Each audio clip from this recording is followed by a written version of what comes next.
Hey guys, Rob here. One of the questions I get asked all the time by my students is, when we visit London, what should we go and see?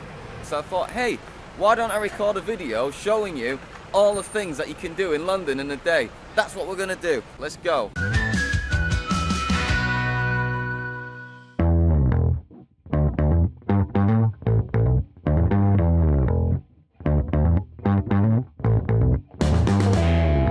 The most obvious place to start, Big Ben is probably London's most iconic landmark, although the name Big Ben actually refers to the bell that's inside the tower and not the tower itself, which is called Elizabeth Tower. 96 metres tall and with 11 floors, Big Ben replaces an older tower that was destroyed by fire in 1834. Just underneath Big Ben we can see Westminster Palace. This Gothic-style building is owned by England's reigning monarch, and since the 13th century has been the meeting place of the House of Commons and the House of Lords, collectively known as the Houses of Parliament.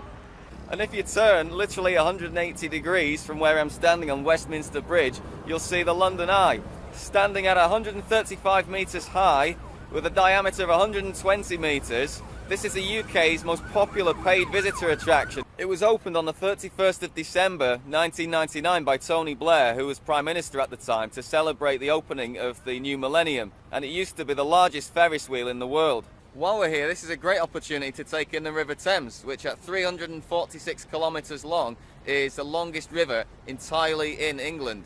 On a nicer day, you might like to take a stroll along the bank and check it out. Okay, now we've got a bit of walking to do, so stay close.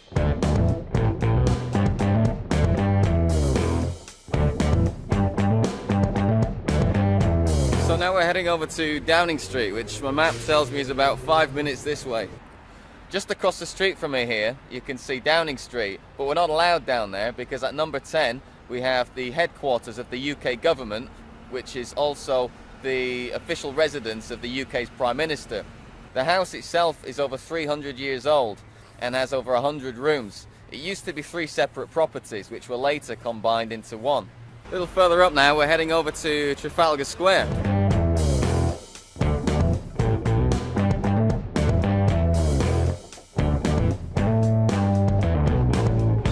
Here we are in Trafalgar Square, so named to commemorate the British naval victory in the Battle of Trafalgar in 1805. Many political demonstrations and campaigns take place here, as well as a host of other public events. Just behind me here, you can see Nelson's column.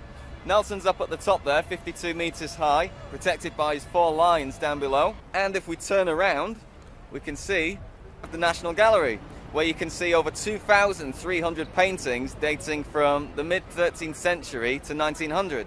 So now we're off again. All of the places that you've seen so far are within walking distance of one another.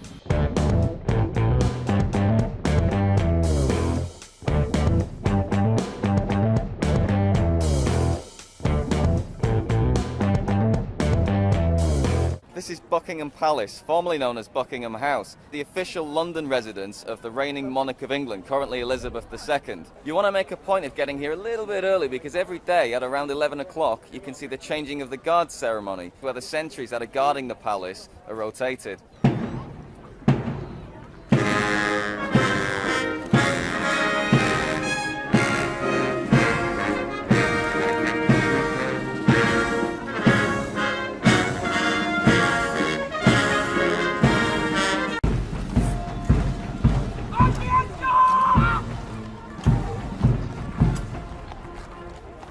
You can get the best views over by the palace gates, but to be honest, you can see most of the ceremony from anywhere along the road.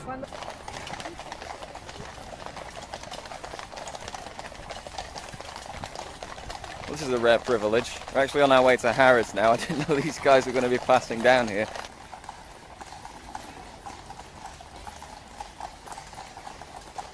Now we're heading over to Harrods.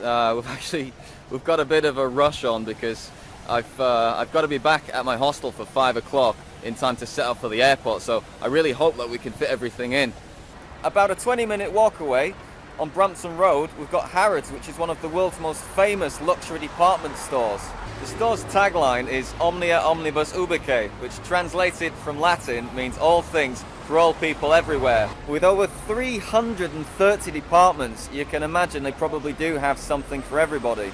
the store receives over 100,000 visitors every single day.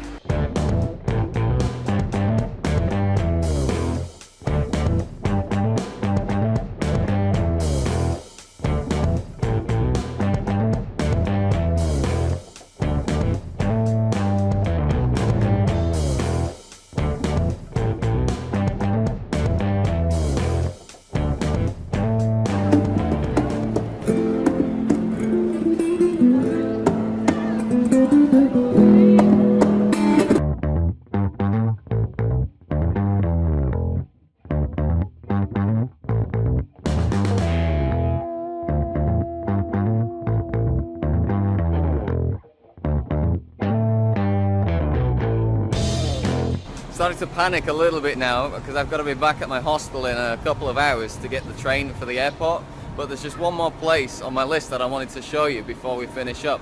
So we're gonna go jump on the metro. So we're here, last stop on the tour. Now this is one of my personal favourites. We're in Camden town, and a bit further down, Camden Market, including the Camden Food Market. In the food market you can find different kinds of food from all over the world. Whatever you want, you'll find it here, and it smells fantastic. What I love about this place is that there's just so much going on. You've got a mixture of alternative shops with vintage shops and also a food market. It's a great place to come and try out some of the local food. In fact, just over here we've got a fish and chip shop.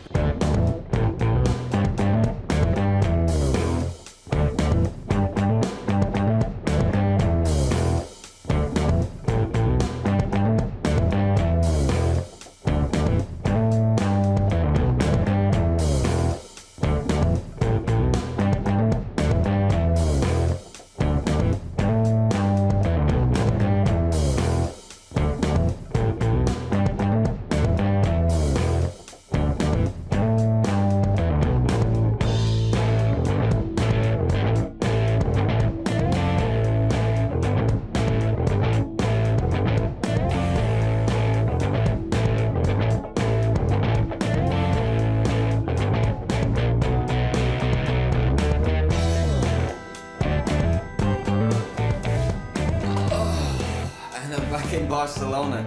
So those are all the things that you can do in London in a day.